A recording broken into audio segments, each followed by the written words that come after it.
In this video, I will show you my system that you can use to lose less chess games. And this is a kind of thinking system you can apply and you will have way less losses. Of course, you are still going to lose games every now and then, everybody does. But if you use this, you can prevent many stupid losses that you would have otherwise had. So I will explain this thinking system while I play a game against ChessBot Francis, and I will be playing the Pegasus system, which is my own opening system with d4 and knight to d2. So he is playing the Dutch defense, which is perfectly fine. It's not so common, but we can play against this. So for the opening phase, the thing that I do really recommend is that you have a solid opening repertoire. It means that you are prepared before you go into the game. You should already have an idea of the exact lines you are going to play against most of the common setups your opponent can play. Of course, they can always deviate and play something that you haven't prepared for, but even in that case, you should still have an idea of what you are doing exactly.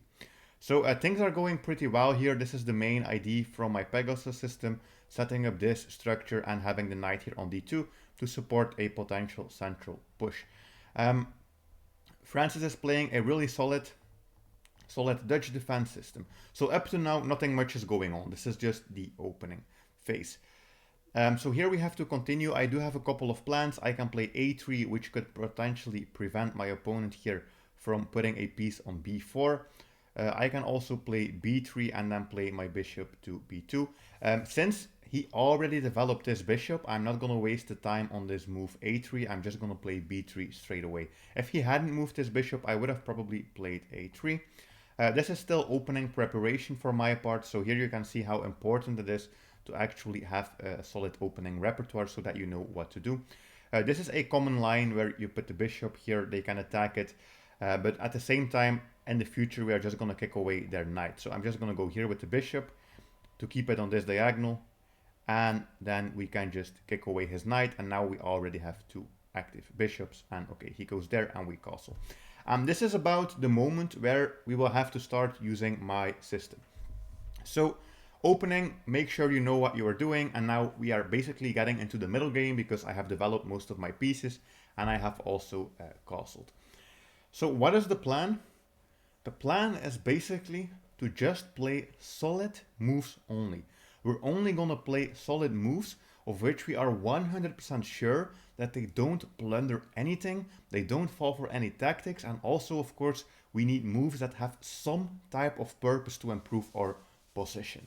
So we are gonna look at this middle game. So of course the question then becomes, what are we gonna play?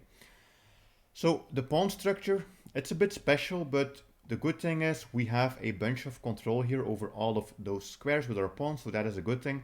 Black is trying to counterattack in the center, but we don't have to worry about it because after quick calculation, I already know, of course, if I play something, let's just say I move back the bishop, even if they take, we will always be able to recapture and then have a solid position.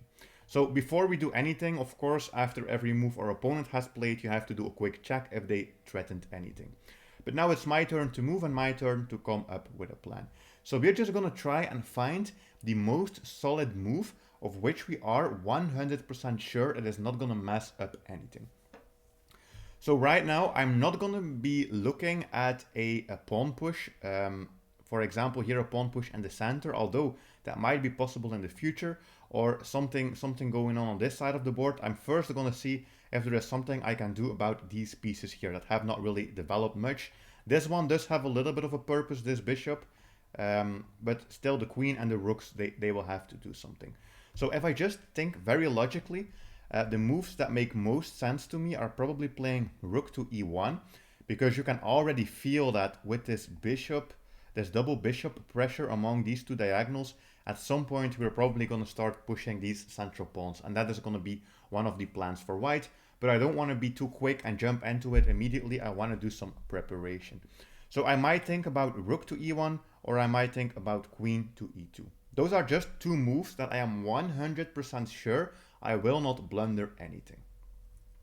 Now, which one is the best? I think they are probably both equal. I am going to go with the rook because the queen might also have a purpose in the future if we push here on d5. So that is why I chose to move the rook, because the rook was the most useless piece at the moment I moved it. Okay, and now again it's white to move, and my opponent played this, which is a typical plan in the Dutch. They want to go here basically with the queen and some variations and try to attack on the king side. And we are going to follow our simple strategy. We want to play the most solid move that also improves our position a little bit. We're not going for anything fancy. So right here, I do think I have two interesting options, and those are the moves e4 and maybe even pawn to d5, because as you can see, all of my pieces are basically already aiming up and telling me that I have to do this. I'm not just inventing this plan out of thin air. I am saying this because I can already feel that this is where all of my pieces are looking. So this is where I have to play. But of course, we do have to calculate a little bit, because both of these pushes can be met with a capture from my opponent. So I'm just going to take a look at this, because this seems the most easy option. To push this pawn, my opponent can take. I can take with the knight. Black can then choose to capture this with one of their pieces, so we do have to be careful. Let's just say they take it with the knight. And of course, we still have this bishop. They could potentially take and take. And that's the first variation you would of course need to calculate, just this line in which everything gets traded. So we need to try and envision that position while we are still here. So push, take, take, and that's also what I do when I play online. I basically just mark all of this on my chessboard. And I can tell that that position is not going to give me any problems. So this move is good for my plan. I could potentially play pawn to e4, and that would be a solid move. The only thing that I don't like very much about it is the fact that we are just going to get a bunch of trades. And if I get too many trades, I won't lose the game, but I probably also won't win the game because I won't have enough material. The second thing I want to calculate a little bit is this pawn push here on d5, because this also opens up my bishop. So the first thing we have to calculate still is what if they take? I can recapture with my c-pawn, and it looks like Black could win something here. So I'm going to see, let's say they take this with the knight. So you can already tell this is a little bit more complicated as calculation. I probably do think I have some kind of counterattack here, maybe with e5 and then taking this and yeah, opening up the position.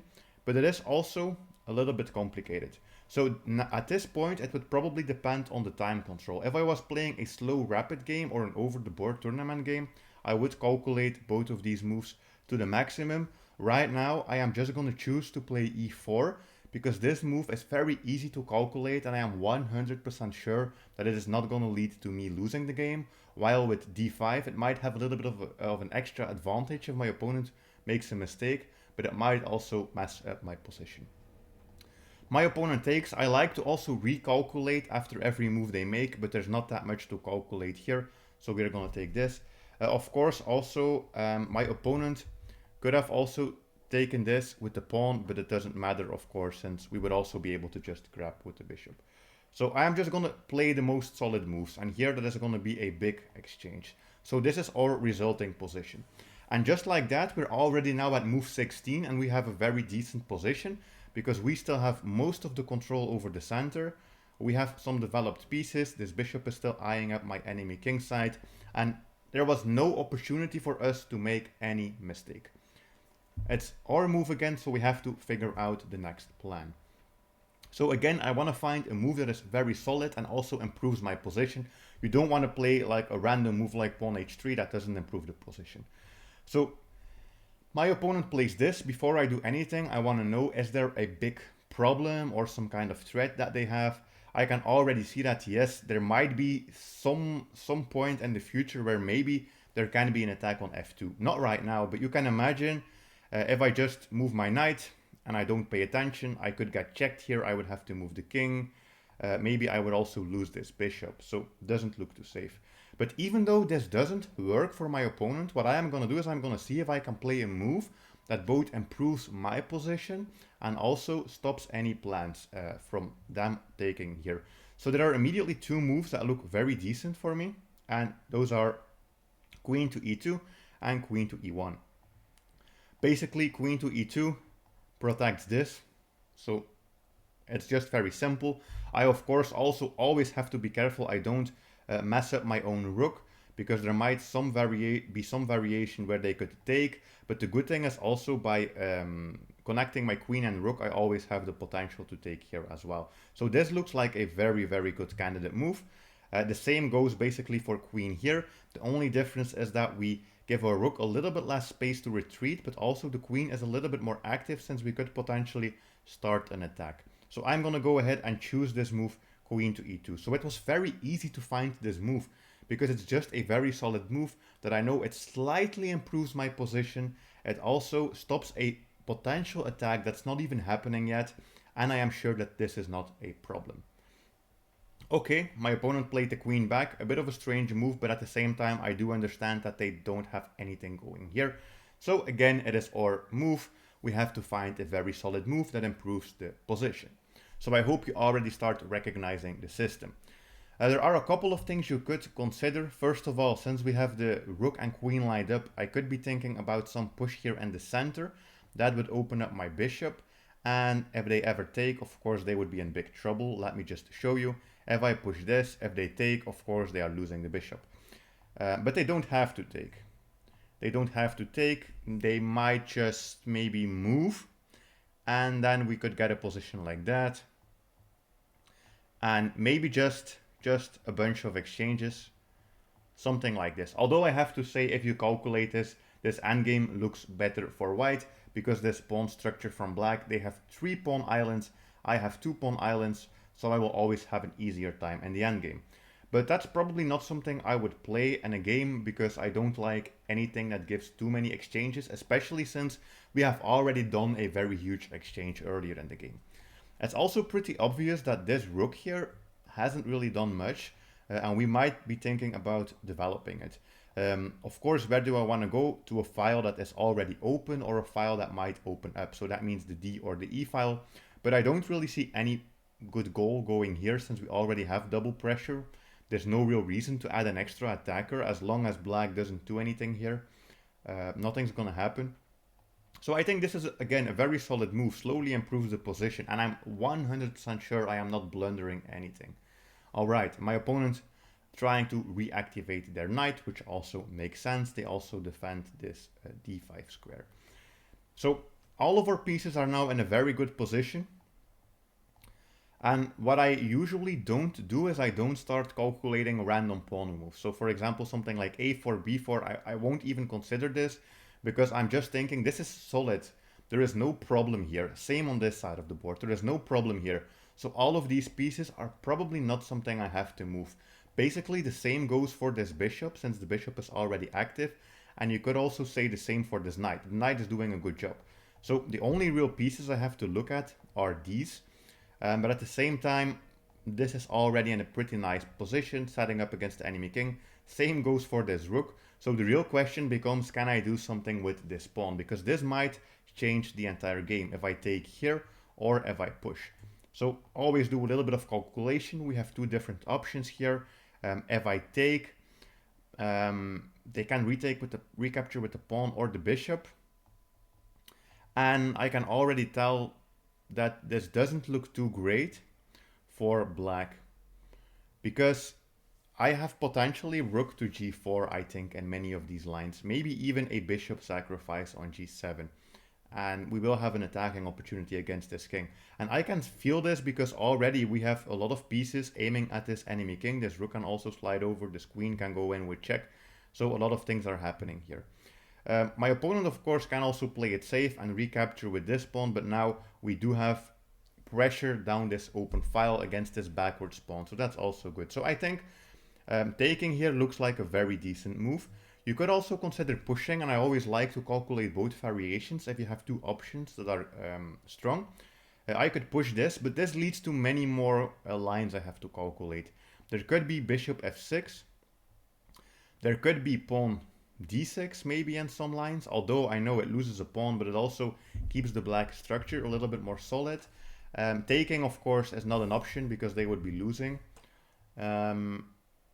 I think maybe the best approach would be to play bishop here, and we could get a line like this. And this is similar to what we have calculated before, where maybe we are just going to get a bunch of exchanges, and it depends a little bit, maybe this. And it's getting to an endgame again. So just based on my calculation, I know that probably taking here is the most interesting move. At least it gives me some opportunity for attack. And my opponent went for this line, bishop to f6. So I am just gonna trade. We already calculated this. They are gonna trade. And now we have to find a plan. The good thing is we're already up a pawn. And up to this point, we are now at move 20. And we haven't had a single opportunity to mess up. And this is how I like to play my games. 20 moves and we didn't have a single chance to mess up just because we only play solid moves. And just by doing that, our opponent is already starting to crumble. Our opponent has already given us a free pawn. And it's pretty easy to win chess games like this. Just don't make mistakes. That's basically what I'm trying to say. Just don't make mistakes and your opponent is going to make all the mistakes for you. Right now we are up a pawn, but our opponent can also recapture. This move doesn't really threaten anything, it's just to recapture. But we have to try and find a new plan as white, because we don't really have any plan right now. I could just think about taking here, which would be very easy. It would just be an extra capture. But also I am opening up this. I would probably have to start moving these pawns and then go for a structure like that. I think if you enjoy just going up further into the end game, basically, or the late middle game, just being up material, this is probably a very solid choice. Just taking and then pushing. And basically we are just up a pawn. I might also think about something else. Honestly, I think there might be some attack somewhere, maybe with knight e5. But I have already identified that there is basically a line that is going to lead to a very good late middle game. So again, it depends a little bit. If I had a lot of time left, I would probably calculate more variations. But here I found a move. You can see on the evaluation bar, maybe we had a better tactic. But honestly, this move doesn't lose me the game. And this just gives me a better endgame. So I'm not really worried about this. Black is again trying to fight back, but at the same time they are making mistakes. They are attacking, but if we capture, they actually can't recapture with the knight, because this would just be a pretty simple, straightforward tactic. So don't need much calculation. We basically get an extra pawn for free, and our opponent is falling for the trap. They are making all the mistakes. They are not really doing proper calculation. So we are already up a bunch of material. And that's just how the system works. That's just it. There's not much more I can say here. We play the most solid moves, and at the end of the day, your opponent is going to start crumbling. We do have to be a little bit careful that we don't get any counterattack on the back rank, but I already checked before I went for this line that we have basically 3 pieces protecting each e1. So yeah, we are never going to get back rank checkmated. We basically just have to move this rook, I guess, because the rook is under attack. So I'm just going to move the rook here to d1. Okay, and they play queen here. And this is already the point where basically what I always call this cleanup time. We are just up so much material, it doesn't matter anymore. What I do is usually I just try to go for as many exchanges as I possibly can, because with more exchanges we're going to get closer into the end game, and there's also less chance for us to mess anything up if we exchange a lot of pieces. We are now basically up 4 points of material, I think. Yes, the knight and also a pawn. But this structure is so bad, we are just gonna win anyways. I basically want to look now if maybe we have a winning attack, or I have an opportunity to exchange. So a move like queen here looks interesting to me, because we are basically proposing a queen trade, and even if they don't allow it, we have this potentially with a check as well. So I think this looks very solid. If they do capture the free pawn, I'm not sure if we can actually force an exchange of queens. I don't really see anything immediate, so maybe this is not the best move. And still, you cannot get lazy, you have to keep calculating. I can also just try to start an attack on my enemy king, basically. Even I can go in with the queen, since this knight can block. So since I don't see a way to trade material, I'm just going to see if I can go in for the checkmate. I am going to block this with the knight, because I don't really need it. And I basically want to just go in with the queen and see if we can do a simple checkmate. And I think this is already game over. Game over for black. I don't have a checkmate, but I can just trade some extra material. That's an extra trade. That's an extra pawn. We don't have to worry about anything. Our position is safe. So that's the game, basically. I'm gonna end the game here, because there's no real point in continuing to play this. What I would do at this point is basically just make sure, first of all, that I don't blunder anything here on the back rank. If I can exchange queens, I will always force it. That's just a winning endgame, and we have a simple position here. So if you follow this system, as you can see, we were able to defeat a 2300 bot. And I basically did nothing special, literally nothing special in this entire game. No crazy sacrifices, no crazy tactics. It's not even my opening prep that won me the game. It gave me a decent position, but I still had to figure things out in the middle game. So I would suggest you use a similar thinking system in your own games. If you want to get better at chess in general, you should definitely check out my free chess course platform at pegasuschess.com. As always, I'll see you in another video. Bye!